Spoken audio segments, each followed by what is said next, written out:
So you're thinking of moving to the Spring Branch area of Houston, Texas? I can't wait to show you around because we have so much to cover. My name is Andrew, and I am a broker associate and realtor with 22 plus years of experience. If this is your first time on the channel and you want to know everything about living in Spring Branch, then subscribe below so you can be the first to know about the current market in Spring Branch. Our contact information is in the description, and we'd be happy to help.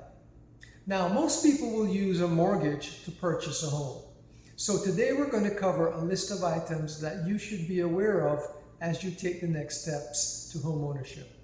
All right, let's go. All right, so the first thing we want to talk about is credit scores. Everything revolves around credit scores, but it's more than just your mortgage.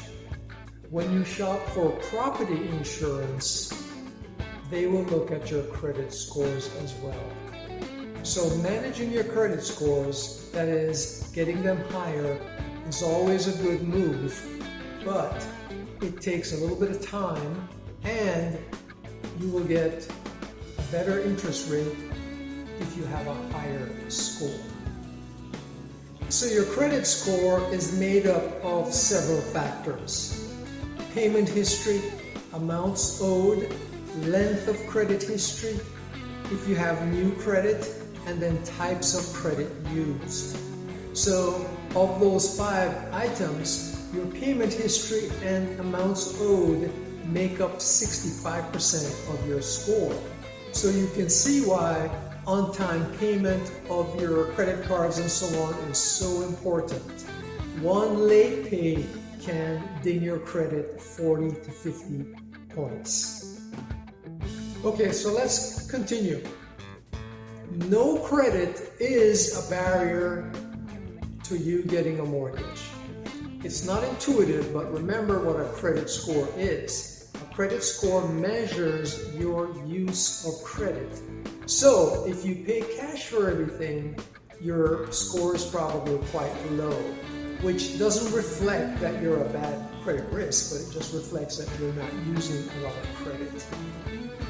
So then your mortgage company is looking for 3 credit lines. What is a credit line? Credit card that you're paying on. You can substantiate that you're paying some rent. You can substantiate that you're paying a utility bill. So they look at 3 credit lines. All right, next. What are the levels of scores? Well, excellent credit is 750 to 850. Good credit is 660 to 749. Fair credit is 620 to 659. Everything below 620 is considered poor credit. So you might have decent credit, let's say 640 or 650, and you may want to raise that to the excellent level in order for you to get a better interest rate and better insurance rates on your house. All right, so you've decided to buy a house. What are some tips and recommendations? Number 1, start early. Changes to your credit report can take time. Okay, so start early. And by early, I mean 90 to 120 days prior to your decision to get into the market to buy a house. All right, number 2. Pay for what they call a tri-merged report. A tri-merged report is a report with the 3 credit reporting agencies on there. A mortgage company uses the tri-merged report and they pick the report in the middle. So you could have a very high score at one end and a decent score at the other end. They don't pick the high score, they pick the score in the middle, right? So you can get a free report as well, which does not have any scores, and you can get one at annualcreditreport.com, annualcreditreport.com for your free report. All right, now we're cooking with fire, all right? So here are a couple tips for you.